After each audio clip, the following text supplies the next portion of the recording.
Good afternoon and welcome to this session for Future Marties. We're the Faculty of Economic and Management Sciences and we're here this afternoon to answer any questions that you might have for us. We're absolutely delighted that you've applied to come and study with us, and any information that we can give you to help you make that decision easier is what we're here to do. So my name is Ingrid Willard. I'm the Dean of the Faculty of Economic and Management Sciences, and I'm going to ask my colleagues to introduce themselves. Good afternoon, everybody. My name is Renelle de Prius Sneyman. I am the Vice Dean Learning and Teaching of this faculty, and it will be my job to tell you something more about our program offering tonight. My name is Karabo Mugasha. I am a final year BIAC LLB student, and it's my job to inform you a little bit about the student experience that you have to look forward to in the faculty. Hello everyone, my name is Pieter van Willig. I'm the Director of the School of Accountancy and also one of the Vice Deans in the faculty. And I think my job this afternoon will be to help to answer questions relating to our Chartered Accountant programs and our other professional accounting programs. So thank you, everybody. So for those of you that are watching us online, if you can start sending through your questions to the WhatsApp telephone number, and then we'll do our best to answer them. So the first question that we've received is, so I've received a conditional offer. What exactly is a conditional offer as opposed to a final offer? So this is a little bit complicated, so let me try and explain that. For those of you that have written grade 11, but are currently in your matric year or your final year of school, we will have had sight of your grade 11 marks, and based on that, we're able to assess whether we think that you're going to be eligible to come and study in the EMS faculty. So we've made you what we call a conditional offer. And that offer is conditional on you obtaining the requisite minimum admission requirements in your final grade 12 exams. So what we're saying is we really want to see you join us next year, and all that you need to do is meet those minimum admission requirements for the program to which you've been accepted. If you've already written grade 12, then you will have received a final offer from us, because we already know how you've performed in your very final set of exams, and based on that we're able to already offer you a final place.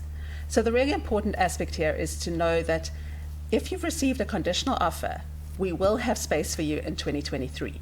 We want to see you here and joining us in the faculty, and all that you need to do to bring your part is to make sure that you meet those minimum requirements at the end of this matric exam period in 2022. So Renelle, perhaps you can then explain to our participating matriculants what happens if they don't quite meet those requirements. Yes, thank you, Prof. Ingrid. That is probably one of the most difficult situations that our students face at the end of their grade 12 examination. So in early January, you will receive your results.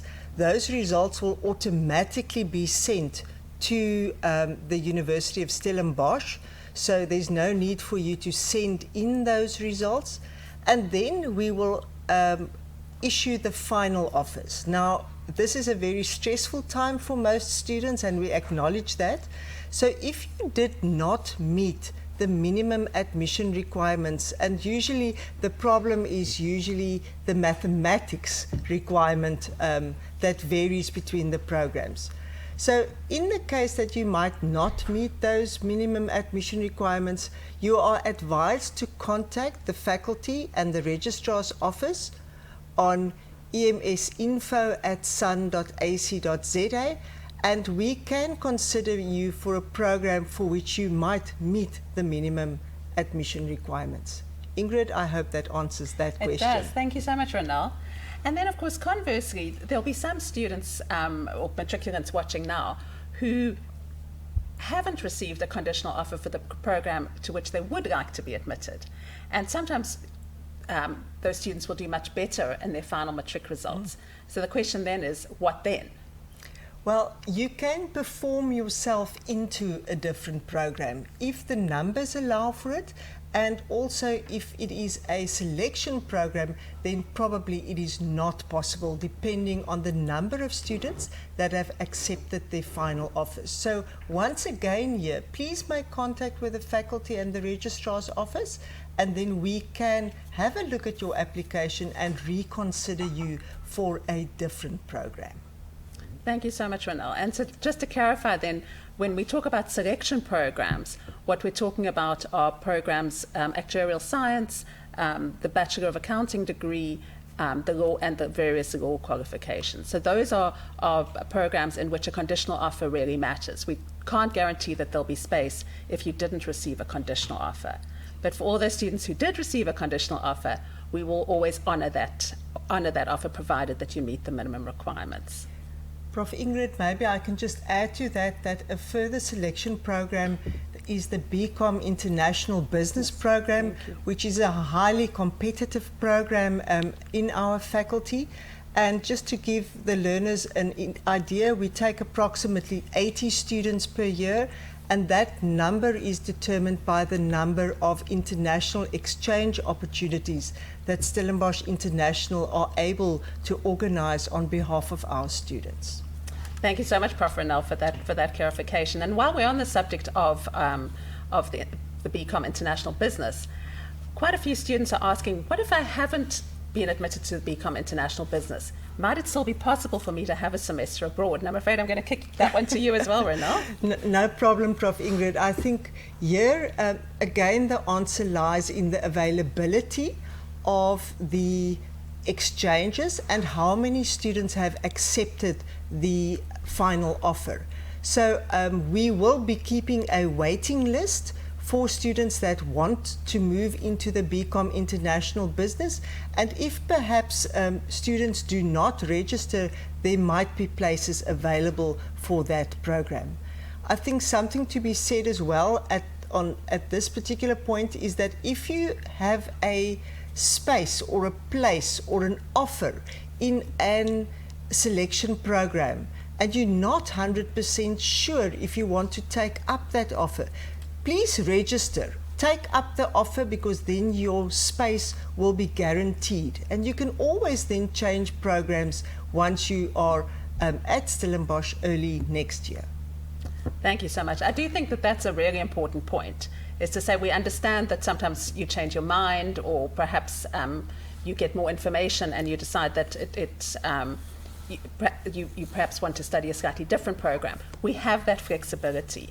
And I think perhaps, Prof. Peter, you could talk a little bit about how easy it is to change between the different qualifications. Absolutely.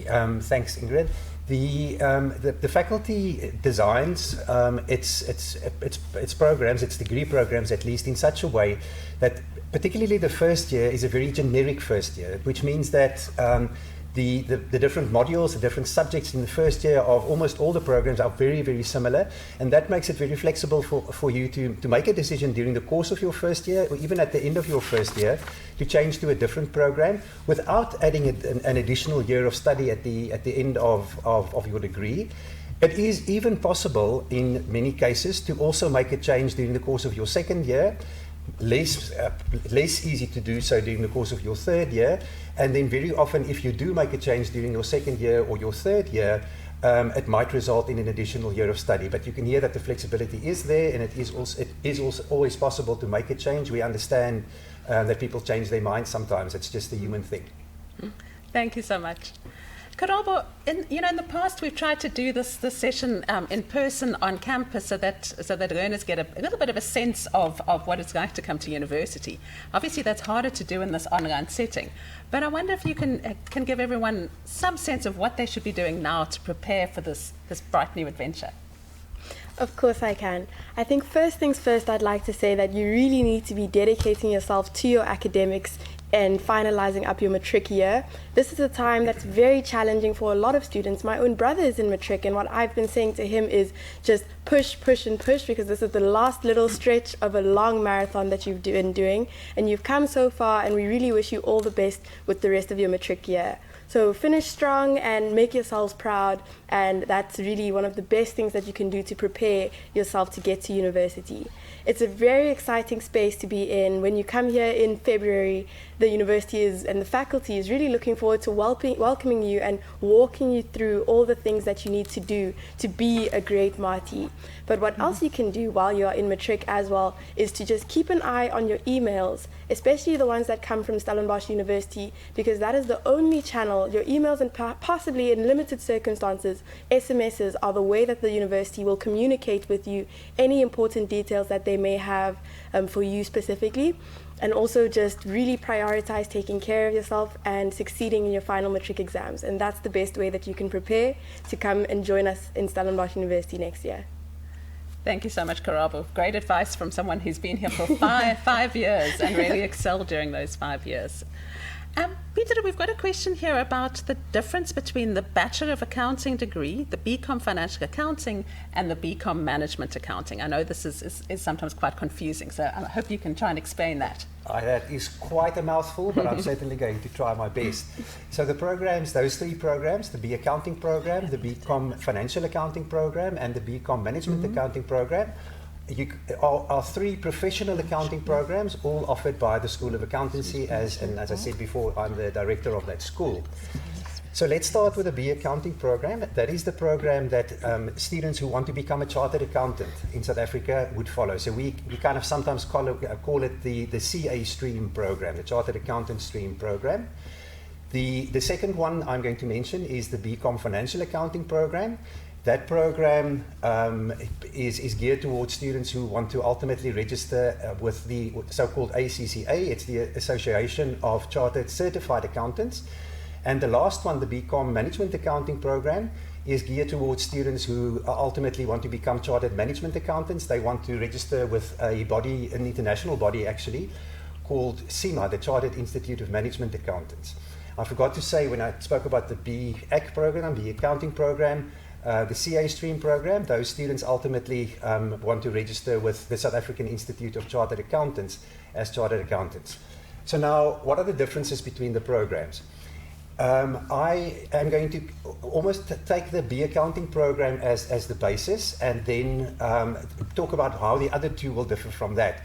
So the first one that is different is the BCom, let's go for the Management Accounting program first.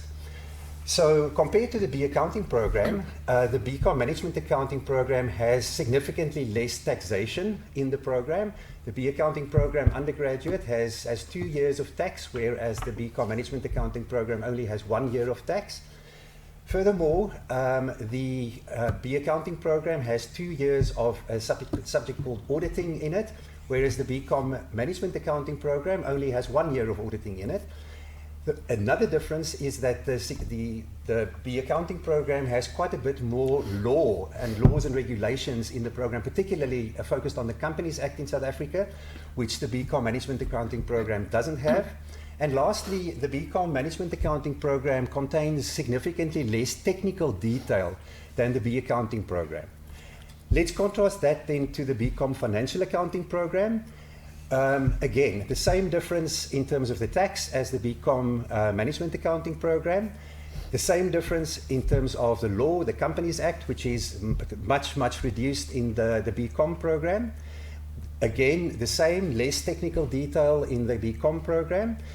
The real difference between the BCom Financial Accounting and the BCom Management Accounting program is that the BCom Financial Accounting program does actually have 2 years of auditing, exactly the same as the B Accounting program, and as you could hear, that is different from the BCom Management Accounting program. So I think that basically covers the difference between the two, or the three of them.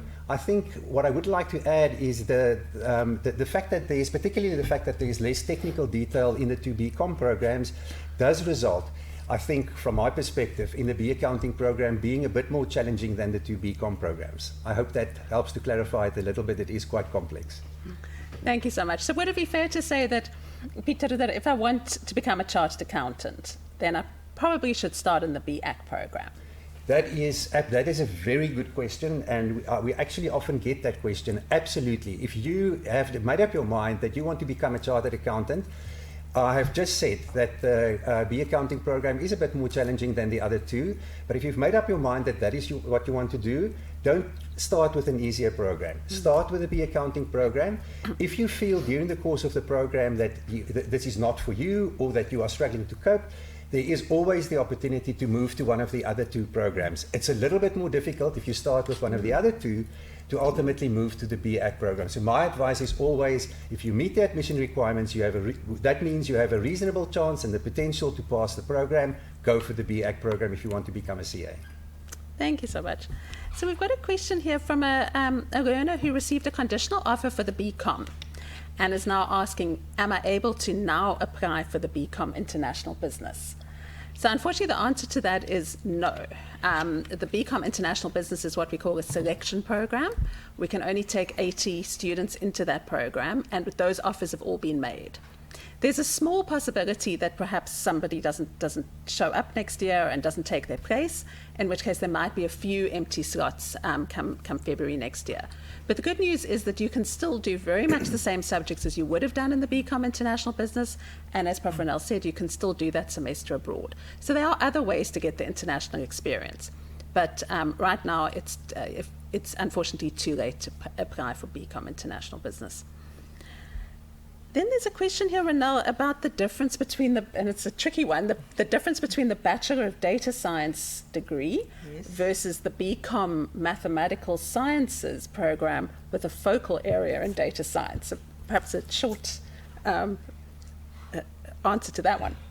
Yes, I'll try my best, Prof. Ingrid. I think the short answer is that the BCom Mathematical Sciences programs minimum admission requirements are lower than the B Data Science program. Therefore, if you want to move between the two programs with a particular focal area that you refer to, you need to take cognizance of the minimum admission requirements.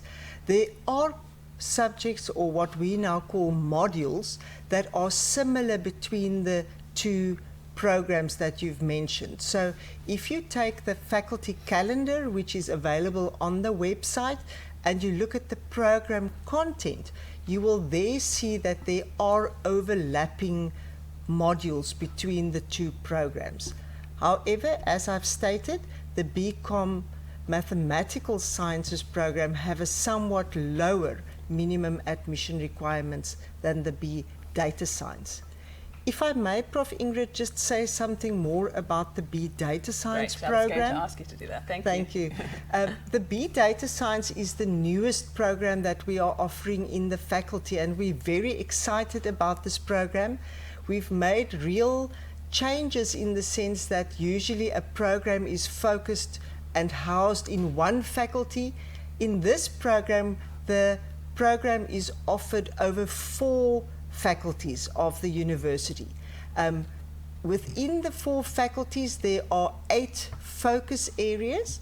So maybe I should just pause there and explain what a focus area is. So a focus area is a suggested program combination where you take specific modules that are focused towards the focal area. So if the focal area is, for example, analytics and optimization, then your subsequent years of study, 2nd, 3rd, and 4th years of study, will focus more specifically on that area of specialization.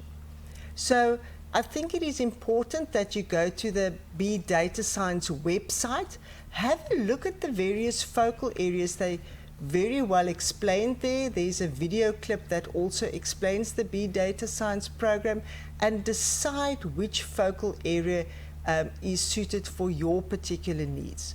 Once you've done that, it is important to identify which faculty offers the focal area, and then you will register in February in that particular faculty. We also often get questions about, can I change between my focal areas? And the short answer is yes. It is easier to change in your first year of study, as the B Data Science program is rather generic in the first years, and then it becomes more difficult to change in later years, as Prof. Peter explained the same principle applies, a more generic first year, and then focal areas that develop from there. I hope I've answered that question. Have, thank you. It does all sound very complicated when we talk about it, but for those of you that are perhaps have follow-up questions that we don't get to today, please do remember you can always email us at emsinfo@sun.ac.za and we'll answer your questions individually. Karaba, I've got a question that I want to bounce to you. This person saying, I would like to know how the law and accounting syllabus is split in the BAc LLB degree. So in other words, what is that ratio? Is it, and the person saying, is it, for example, 40% accounting and 60% law, or how's it divided up? That's a wonderful question, and I really like that they asked whether it's 40%, 60%, and what those ratios are, because I was under the same impression when I registered and when I started BAc LLB 5 years ago. So it's actually 100% law and 100% accounting divided throughout the different years of study.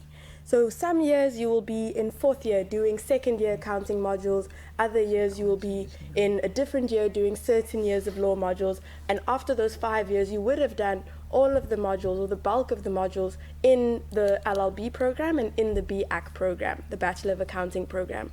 So ultimately in those 5 years you will do all of the modules that accounting students do and all of the modules that law students do, and the ratio of those module offerings differs in each year.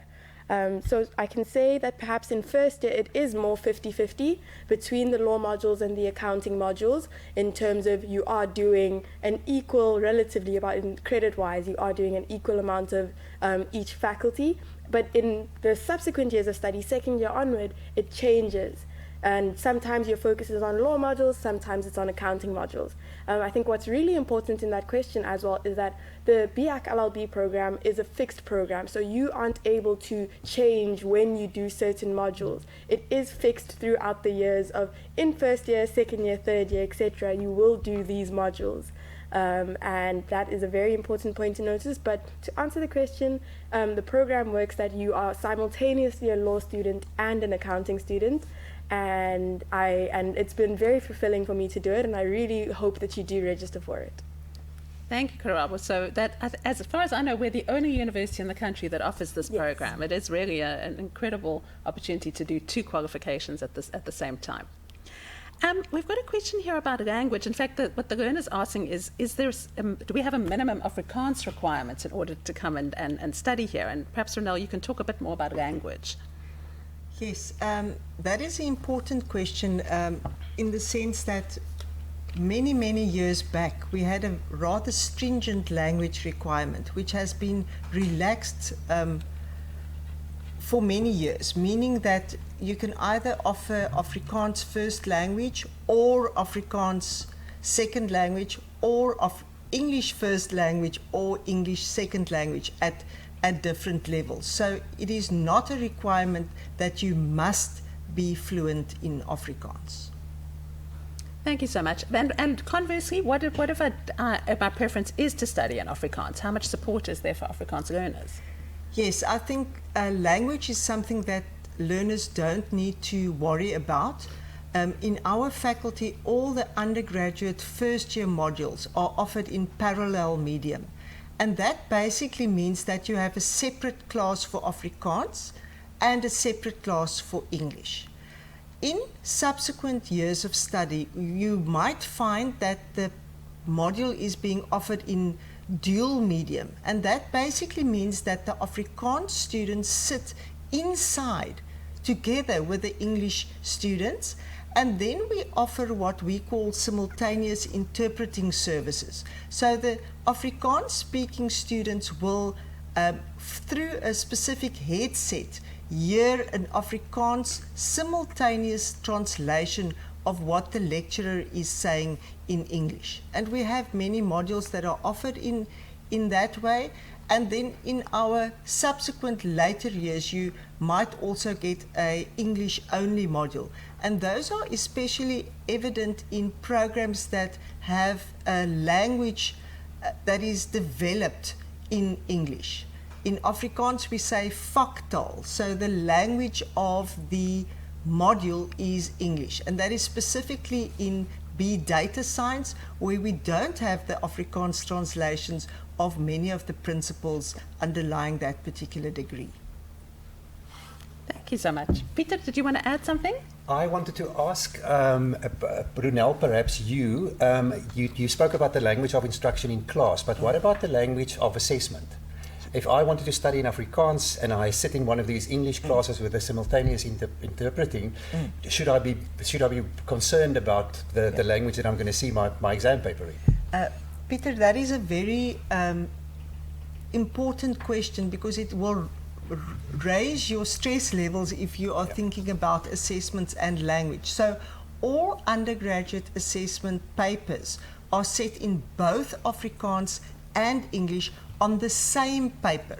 So if you are an English student that's studying in English, but your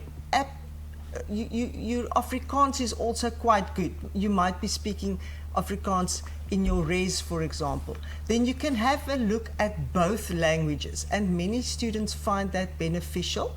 So that is the first point. I think what I also need to say here is that further support is usually available in the language that you prefer to have the support in. So there's no need for an Afrikaans student to think that they won't get the support in tutorials or practicals or from the lecturer in the language of their preference. On that point, I think it is also important just to note that when you register early next year, you will be asked to indicate your preference for tuition, your language of tuition.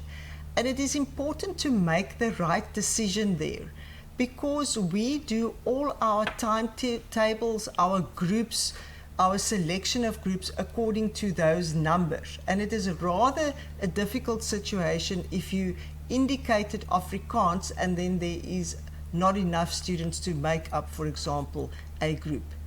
Especially for venues, it is also important that we have the right information. So in short, a lot of support in both Afrikaans and English. You choose your language preference, and all the assessment and supplementary material in, for example, a practical class will be available to you, and support given in your language of preference. Karabo, if I can maybe ask you to follow on from that and just talk a bit about what has been your experience of being in this multilingual environment? I think that there I can say that I am somebody who's not familiar with the Western Cape. I was a student in Gauteng, and I came to this very different environment. I came from an English school, and I did do Afrikaans in high school, but now I came to Stellenbosch, and I've never been in a situation where I was forced or expected to speak Afrikaans. I've always felt very comfortable with my English speaking. In fact, my Afrikaans, I've become a bit more familiar with hearing it, and some of my friends are Afrikaans, some of my friends are Xhosa.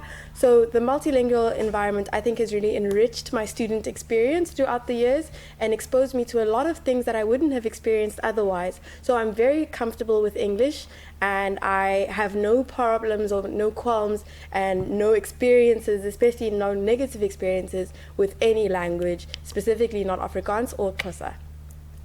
Thank you so much.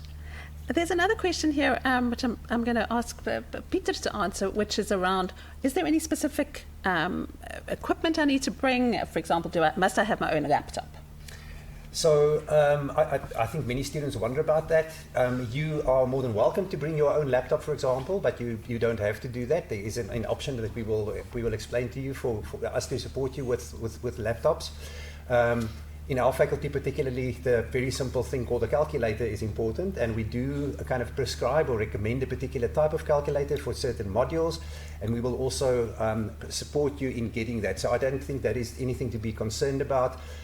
If you are in res or are living on wherever you're living on campus, I think be more concerned about bringing the right clothes and making sure that you have everything else that you need. In terms of academic equipment, I don't really think there's anything to be concerned about before. Maybe, Ingrid, if I can add to that, if you go on the EMS website, there is a particular tab that will give you an indication of laptop specifications, because many students would want to bring their own laptop, and then the subsequent question is, what are the specifications? So you can have a look there. Thanks, Ronelle.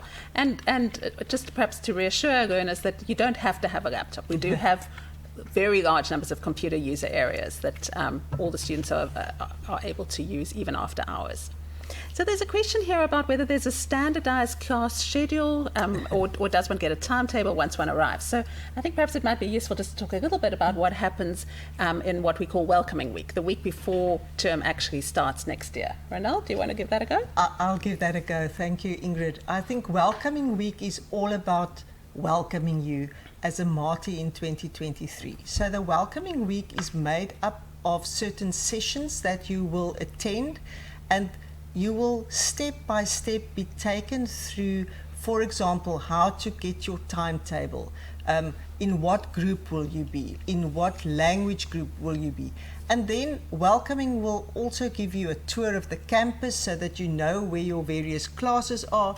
And then something that the students enjoy very much is what they call a skarkel. So a skarkel is when different races meet each other, and we've seen many romances bloom through skarkel opportunities. So yes, the welcome week is really about making everybody feel welcome at Stellenbosch University, making you feel welcome in our faculty. And all the information that you will need, you will get in welcoming week.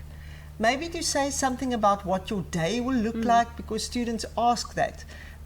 One of the students says that was the one thing that she got wrong when she came to Stellenbosch, is that your classes start around about 8 o'clock, which is rather early for most students, and it can go right through the day until 5 o'clock. And the classes are 50 minutes in duration, so every hour there's another class starting, and then you have some time to move between the classes. And your timetable will vary from day to day. Some days you will have lots of class starting very early, and other days you might have one or two. So it is varied. We try and convince students that it is important to do time management and use the time that you're not physically in a class to catch up on your preparation for tomorrow's class, maybe revise what you learned on the previous class. Thank you so much, Ronelle. And perhaps following on from that, there's another question which I'll bounce to Karabo around, will all my classes be in one part of the campus, or how does that work? It's different to school. I think that's what we need to try and convey here. So fortunately, there are a number of wonderful EMS buildings, and most of your classes will be in these EMS buildings, which are in the same area. But your classes can be anywhere on campus. You can have classes in different faculty buildings, and it will depend on what your timetable will say. And we really encourage you to stick to the timetables and the groups of the timetables and those venues that are allocated to you at that time. And all of that information will be clear in your timetable, where you need to be at what time, and there is enough time for you to go from different venues on campus to the different classes. So yes, most likely a lot of your classes will be in one area, but not necessarily one class or one building. You will see depending on your timetable. So if I'm a day student, what do I do between classes? If I, for example, got a first period at 8 and then I've got nothing till 11 o'clock, what do day students typically do? In other words, students that aren't in residence. If you aren't in res, you will join what is called a society, and that means that you don't live in res, so you maybe live by yourself in an apartment or with friends in what's called a digs. That is fine, that poses no problem. They are, in terms of studying, if you want to go to a computer user area, which was mentioned earlier, as the places where there are computers available, you can catch up on whatever other lectures or preparation for the next day in those areas. But you can also have a little bit more of a social experience, and you can go to the Neil C. Student Center, you can have a coffee with a friend, you can go for lunch, you can go off campus into the beautiful Stellenbosch town and go for a meal if you'd like. So that's the beauty of university. There's a lot more flexibility and a lot more freedom, and with freedom comes responsibility of you can do whatever you like in your time that you're not in class. And we really encourage you to use that for academic preparation. But even if you don't, nobody's chasing after you, and it's up to you what's going to happen, what you can do in those times when you aren't in class. Thank you so much, Karama, for giving that sort of sort of picture of what university life can be, particularly in a beautiful town like Stellenbosch, where the campus is embedded in the town. I think it is part of the amazing experience of Stellenbosch University. So Renelle, perhaps the last question for you is around the extended degree program. Perhaps you can talk a bit about that. Yes, Ingrid, we offer an extended degree program in the BCom Management Sciences. So we only have one extended degree program for the BCom Management Sciences, and we don't offer a similar extended degree program for our other programs. So many of you might have received an offer for the extended degree program, which is exactly the same degree as the BCom Management Sciences 3-year degree. So many students always ask, will extended degree program be printed on my degree certificate? The answer is no. You are doing exactly the same program. However, in your first year, you will have some foundational modules that will assist you and prepare you for the modules that come after that. For example, in mathematics and economics, there are specific foundational modules that will support you to make a good transition from the first year to the second year. Thank you so much, Renelle. Peter, this question came in Afrikaans, but I'm going to translate it for the benefit of everyone watching. The question is, are the textbooks and notes available in an electronic format, as well as obviously in hard, what we would call hard copy? Hard copy. Again, an interesting and a very good question. Let's start with the easier one of the two, and that is what we call class notes. So they are often written or typed class notes. They can also be, in some cases, the PowerPoint slides that the lecturer uses in class. So those would typically be available to students in electronic format. We have what's called SunLearn. It's a web-based learning platform that we use to communicate with students and to provide information like these class notes to students.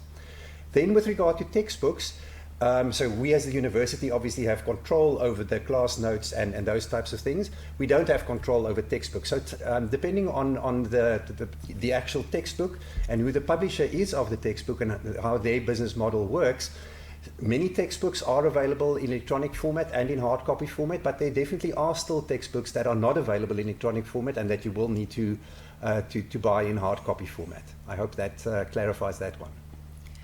If I may add to that, Prof. Ingrid, I think I've had parents phone and ask, can you provide me a list of all the textbooks that my child will be using in the first year, because I want to go out and purchase them all.